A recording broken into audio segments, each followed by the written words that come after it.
ẹ̀yin èèyàn ó tún ti ṣẹlẹ̀ o ọwọ́ ti tó Mufti Iwo o àwọn ikọ̀ DSS wọ́n ti lọ gbé Mufti Iwo látàrí àwọn ohun tó máa ń ṣe láwùjọ pàápàá nílẹ̀ Yorùbá ọ̀pọ̀lọpọ̀ èèyàn ló máa ti rí fọ́nrán kan tí Mufti Iwo ṣẹ̀ṣẹ̀ ṣe níbi tó ti kó àwọn ọ̀dọ́mọdé àti àwọn ọ̀dọ́langba síwájú ìta nínú ilé kan níbi tí wọ́n ti ń mú fúláàgì ìlú Palestine dání bẹ́ẹ̀ ni tí wọ́n sì ń pe àwọn ohun tó lágbára kan ṣé mọ̀ pé fọ́nrán yìí ti dọ́dọ̀ àwọn DSS wá gbé Mufti Iwo wọ́n wá gbé Mufti Iwo wọ́n ní kó wá sọ tẹnu ẹ̀ o pé kí ló ṣẹlẹ̀ báwo ló ṣe jẹ́ kí ni ìrẹ́pọ̀ àti ìbáṣepọ̀ tó wà láàrin wọn àti ìlú Palestine ọ̀rọ̀ náà lágbára o mo fẹ́ kẹ́ wá lọ gbọ́ bí wọ́n ṣe yànnàná ọ̀rọ̀ yìí lórí ìkànnì Arise TV ọ̀rọ̀ náà lágbára o ẹ wá lọ gbọ́ bó ṣe ń lọ. New reports emerging that the Department of State Services invited an Islamic cleric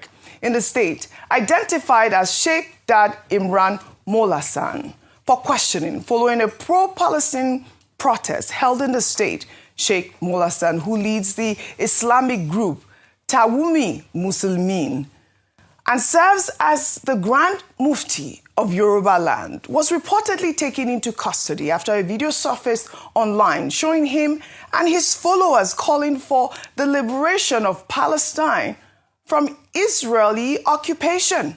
The footage, which featured members of the group waving Palestinian flags during a march in Iwo, quickly went viral and triggered widespread debate on social media. Let's take a look.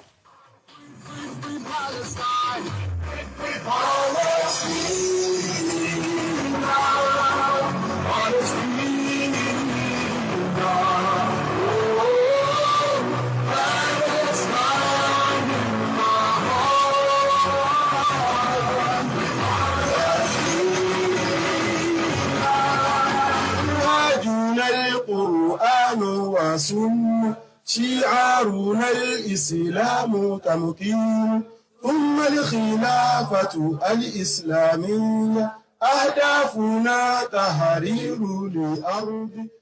This is unbelievable, Dr. Abati. When I saw this video, well, according to the DSS, Molasan was invited to the DSS and left the same day after administrative processes. But still, this video is concerning, especially as conversations around religious extremism in Nigeria have gained traction in recent weeks. I mean, what really is going on here, Dr. Abati? I mean, waving other people's flag. I mean, we had that issue when there was that riot, I believe, in the north where people were raising the Russian flags, and I believe that the security agencies said something about it being against our sovereignty and all of that. What do you think is going to happen to this man? And is this, legal?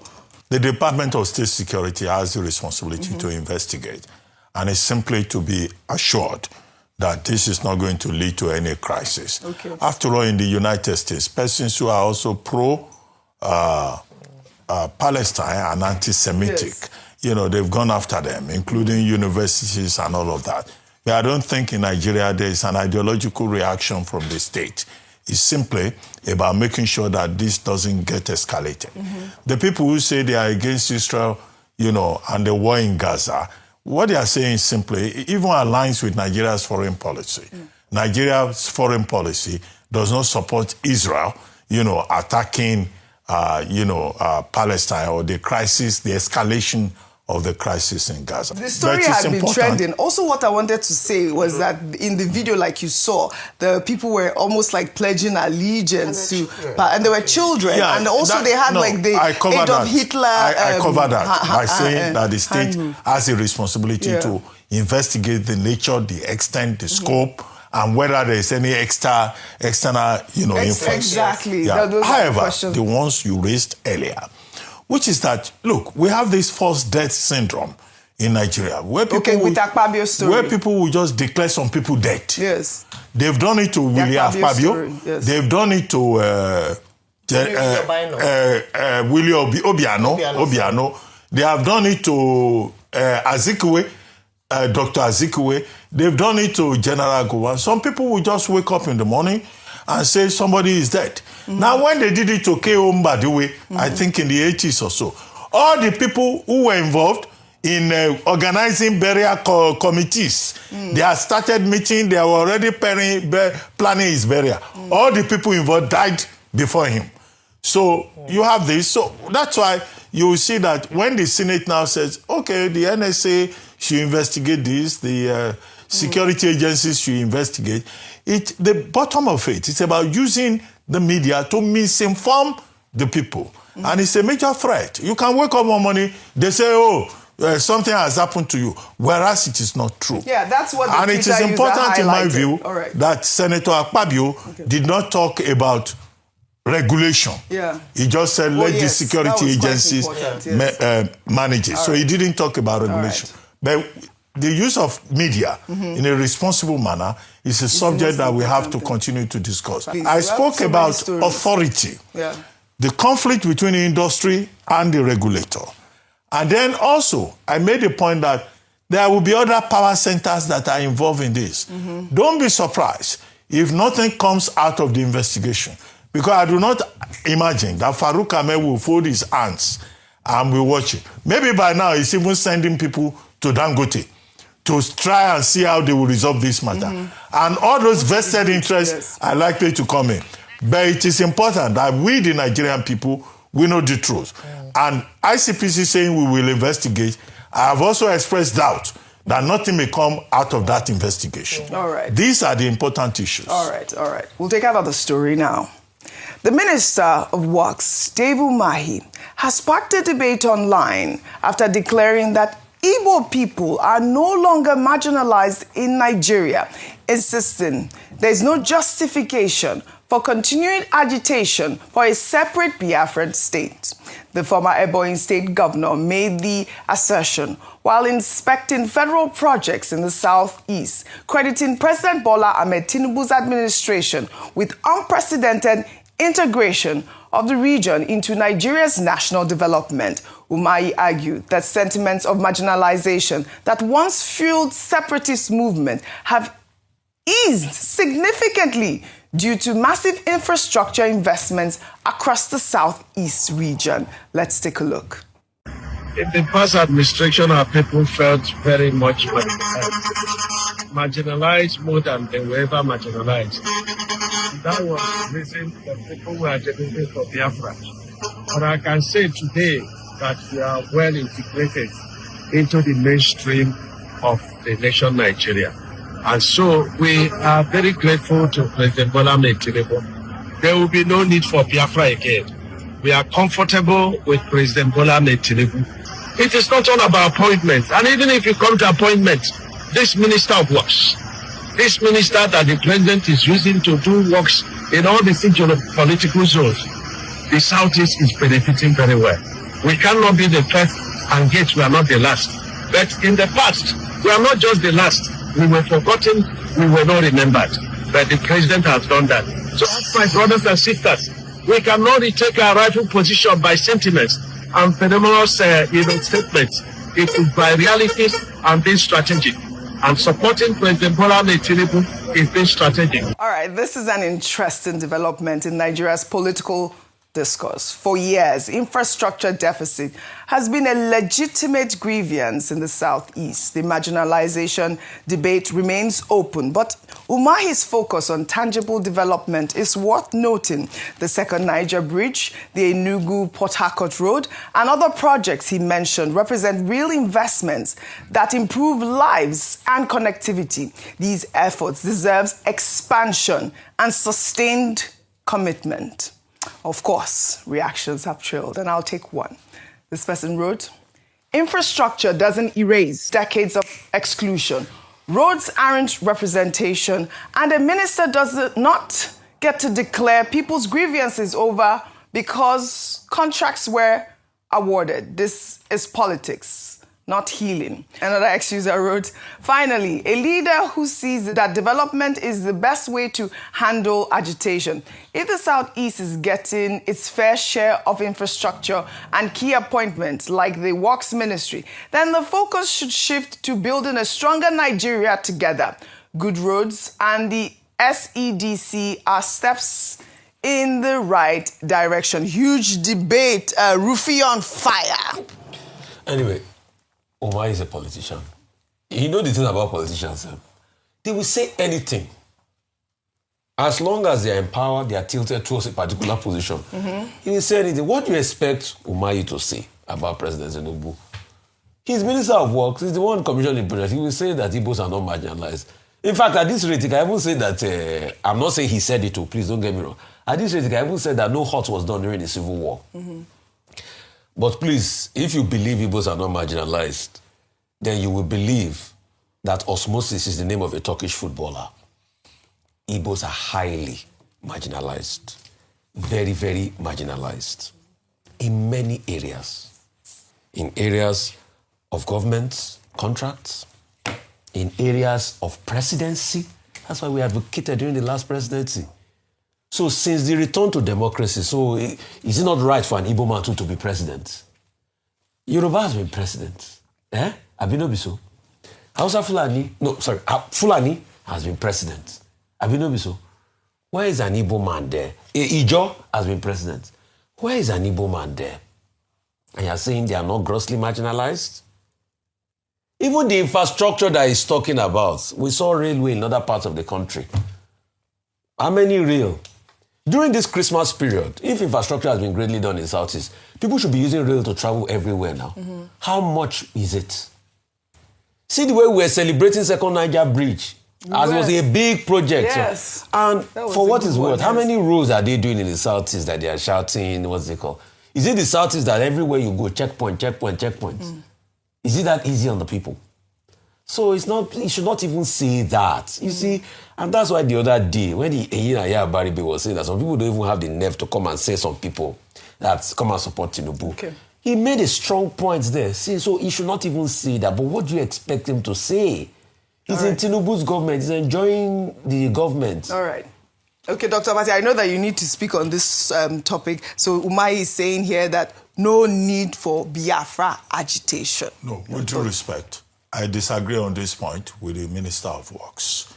Now, I don't think there will be many Igbo people who will agree with him on the point of marginalization, not about Biafra, because we always say, in theory, that the Civil War has not ended.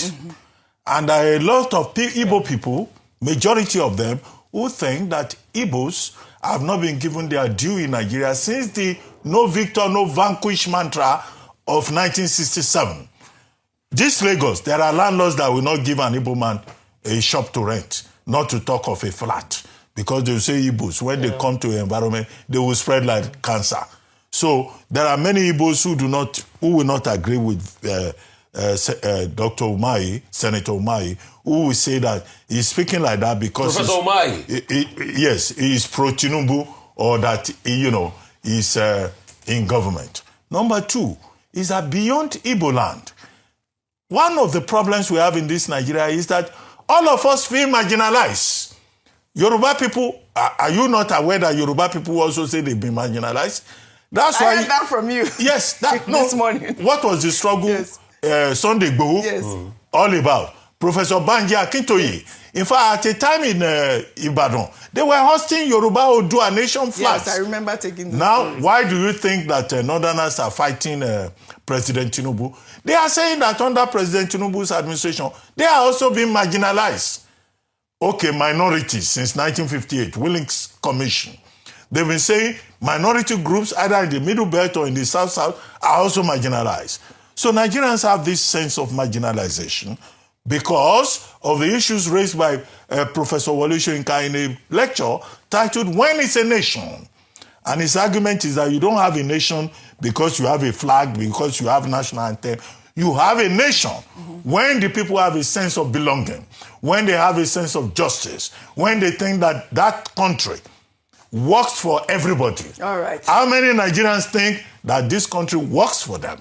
Those are the fundamental questions at the heart of the national question that we have to address, so that the person from Umukwata, we have potable water to drink in our village. And lights. And it's we have water, we don't have lights. And it's not only when you come to Lagos that you enjoy the luxuries of life. Right. And so that a man from Igbo land will feel that this country belongs to all of us. What luxury have you enjoyed in Lagos? President Tinubu has a major task. All right. To bring this country together and to promote the cause of unity. All right. Honorable David Umahi, the debate continues. Let's take this good news from Edo State, where residents in the state's Ute region are commending Governor Monday Okpebolo for fixing a major erosion gully that left the area inaccessible. In a video making the rounds on social media, a woman who appealed to the government to come to their aid 3 years ago is seen hailing the governor for the intervention. Let's take a look. Years ago. Now, we know this show. Eh? Now, yeah, big hole. We not feel near there. We'll go that place now. We'll go that place now.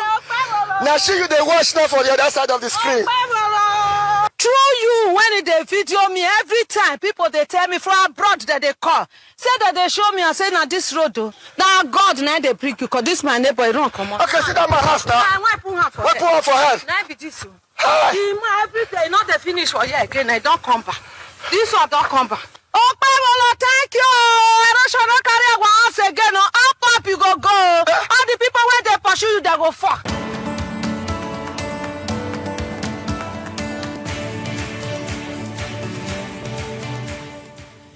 I mean, it's not every day. I mean, this is the sort of news that we love. We want more of that. That was a beautiful video. I mean, look at that erosion gully. And he These did are the it. kind of stories We want to hear from from Edo State, please. Good one, Edo State Governor. The Ute region has been dealing with severe erosion and environmental challenges that have destroyed homes and roads, displacing many residents. Officials in Governor Okpebolo administration say projects like this will improve connectivity, ease traffic congestion, and open new communities across the state for development. Kudos, Governor Monday Okpebolo. More on good news in Lagos. A new report by Time Africa has detailed why Lagos State Governor Babajide Sanwo-Olu received the Time Africa Special Recognition Award for Public Service on November 22nd, 2025. According to the report, the honor was in recognition for Sanwo-Olu's ability to navigate the complexities of governing Africa's largest megacity with integrity and a visionary approach. The publication stated that under his administration, Lagos has solidified its position at the forefront of African development through strategic investments in infrastructure, digital engagement, and social welfare initiatives. The governor's focus on creating a safe, prosperous, and resilient environment for all citizens while prioritizing transparency and continuous improvement in the lives of Lagosians has set a benchmark for public service that resonates across the continent.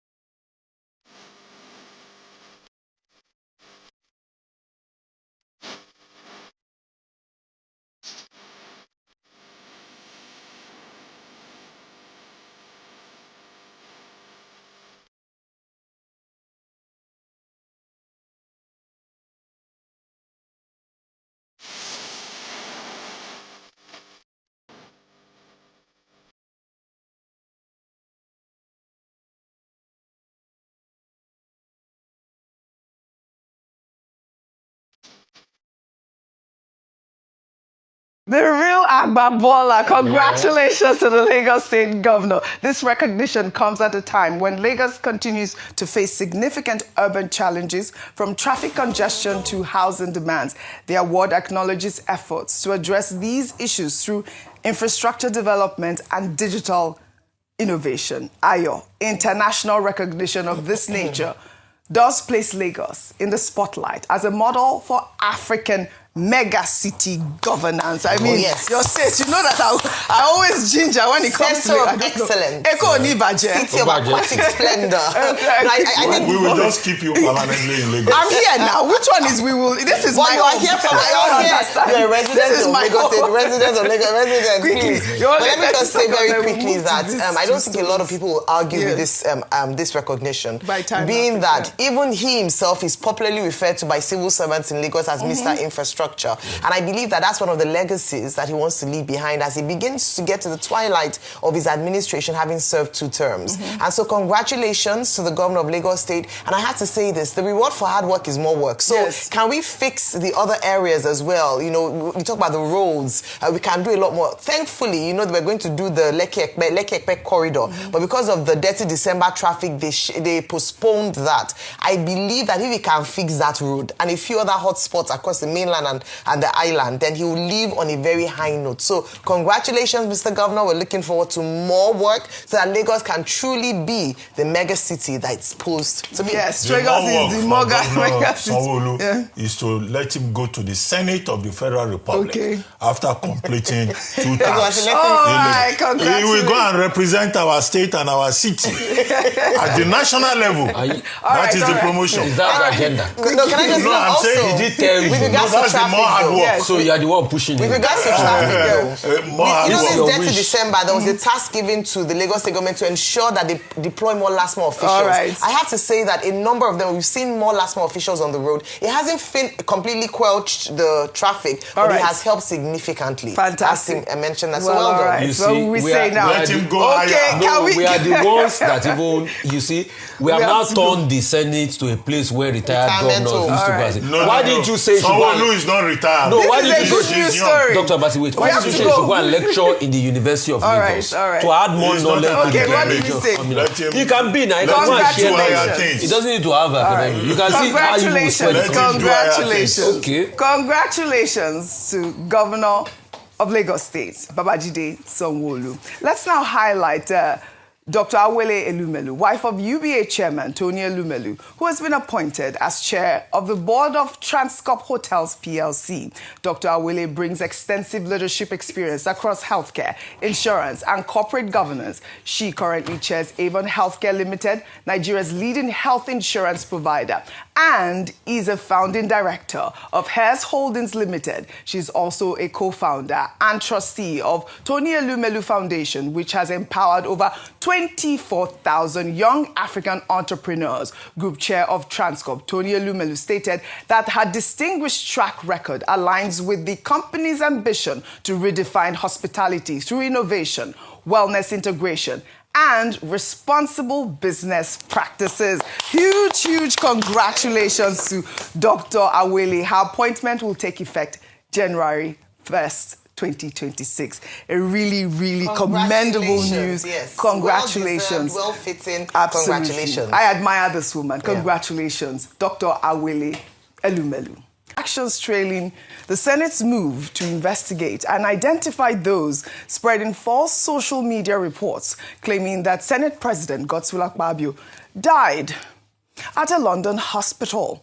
Senator Titus Zam, representing Benue Northwest, raised the matter during Tuesday's plenary session, describing the reports as dangerous and damaging to Nigeria's leadership. Zam warned that the spread of false death reports was becoming a disturbing pattern, noting that similar claims were recently made about former head of state, General Yakubu Gowon. Let's take a look. I wish to draw the attention of the Senate to a recent social media reportage that alluded to the fact that Mr. Senate President is dead. What is in London? That you are dead in the London hospital. You? That the Senate President is the number 3 citizen of Nigeria. I say, Senator Zam, sorry, are you part of the proceedings today? No. Because I thought I heard you say you are dead. If you are dead, how come you are here? that is the more reason why I have to bring this matter to the floor to such reports about you, your person, and your office needs to be investigated. Because it's not only you that was reported in this negative manner. The former head of state, General Yakubu Gowon, was equally reported a few days ago to have died. This is not a good report about the leaders of our country. I think all we can do is to, is it the view of the Senate that this matter be referred to the National Security Advisor, the DSS, to investigate? Those in support say aye. Those against say nay. The ayes have it. I think that's all we can do. All right. The ayes have it. Well, Akpabio subsequently directed the Office of the National Security Advisor and the Department of State Services to identify the originators and promoters of the false reports and take appropriate action against them. The development highlights growing concerns about the spread of fake news and disinformation, especially in the age of AI.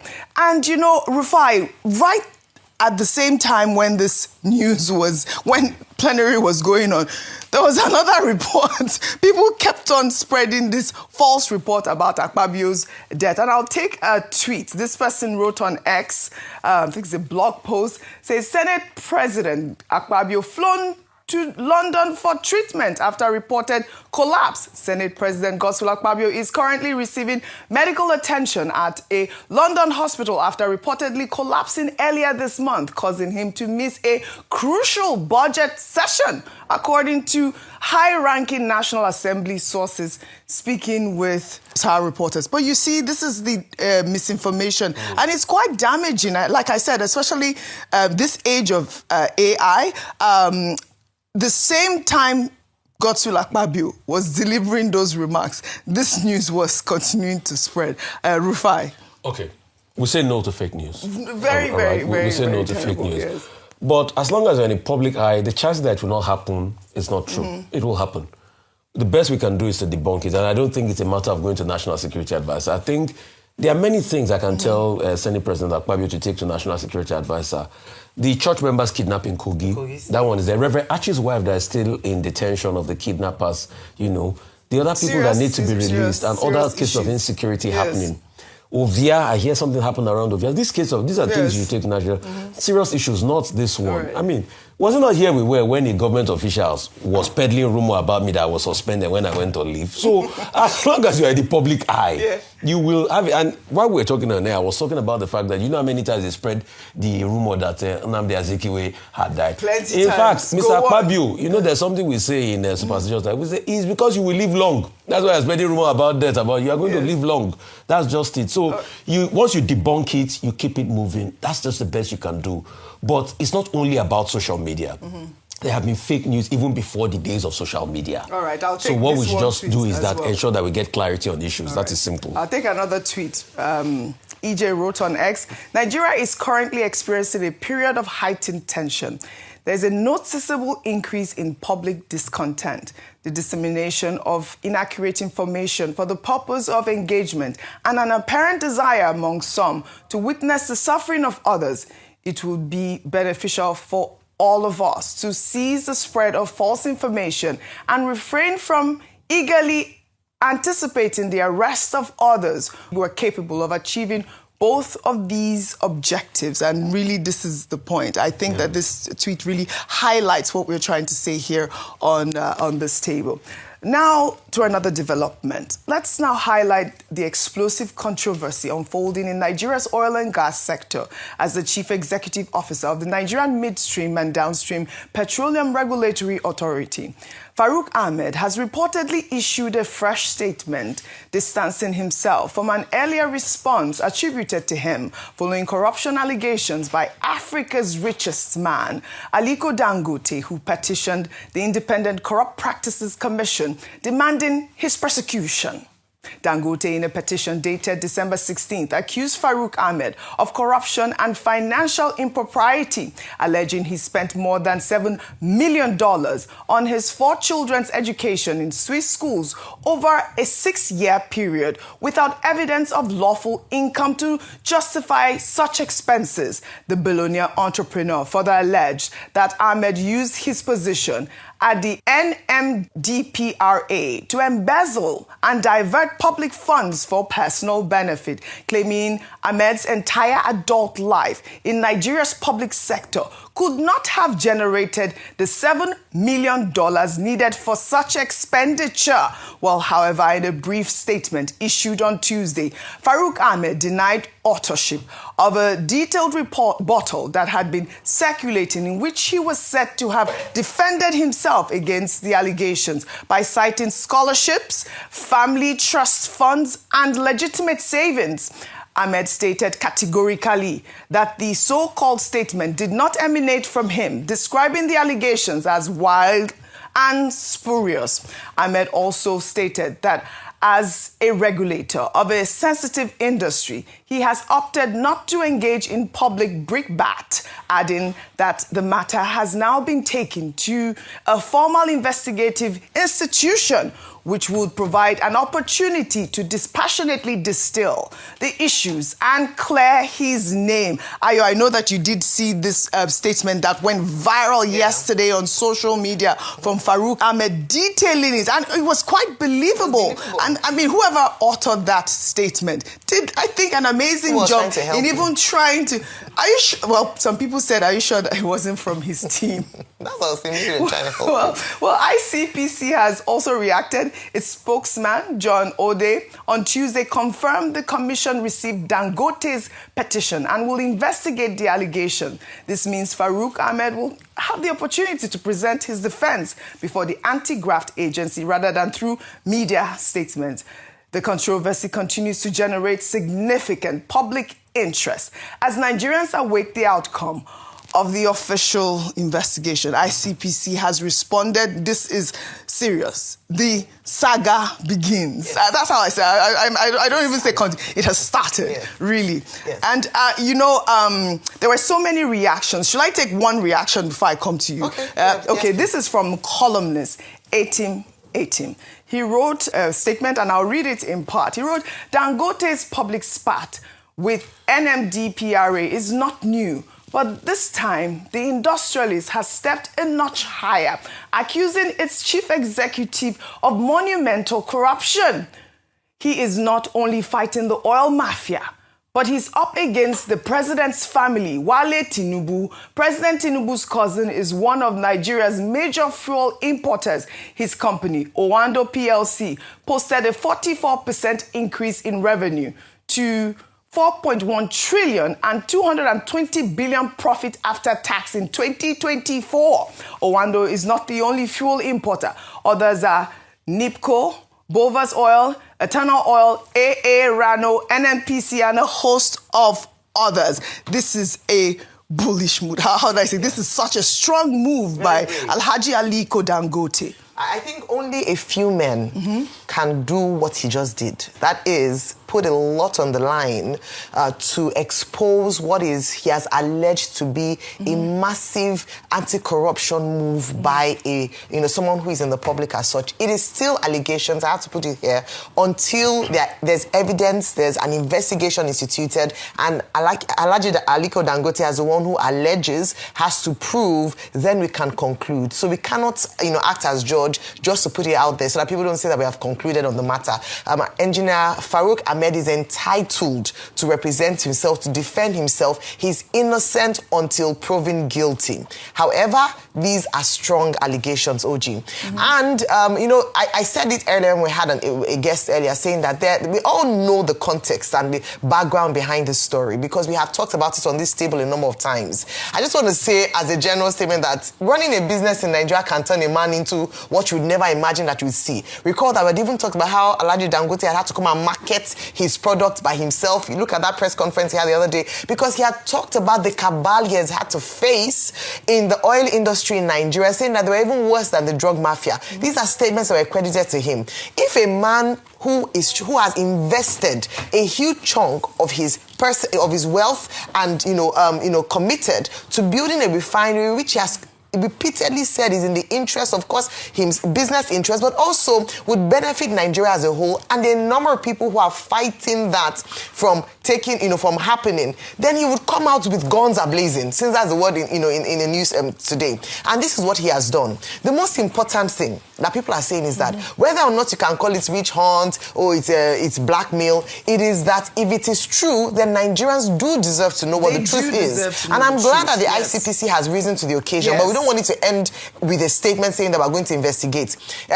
Kelvin cited a few cases that are still left unanswered. There's still the issue with the NNPC, the board, remitted funds. So nothing has been done in that regard. But I believe that when we have cases like this, it demonstrates to Nigeria the extent of the rot and corruption that is happening in some government agencies, if proven to be true. Right. And so what we are hoping for, like you said, is just the beginning. A lot will still come out, but I'm hoping that at the end of this all, OG, there will be some form of sanity in the oil and gas industry. Maybe we needed a crusader, like Alhaji Dangote, to come into the field, to play in the field, and finally unravel those who are really sabotaging the interests of Nigerians. Absolutely. So let the saga begin, and I hope that the truth will emerge. Let this not be swept under the carpet, and if anyone is found guilty, let them face the full wrath of the law. They must. Heads must roll. I can't believe what's happening, and I'm actually quite excited to see, those who have been behind, sabotaging the oil and gas sector.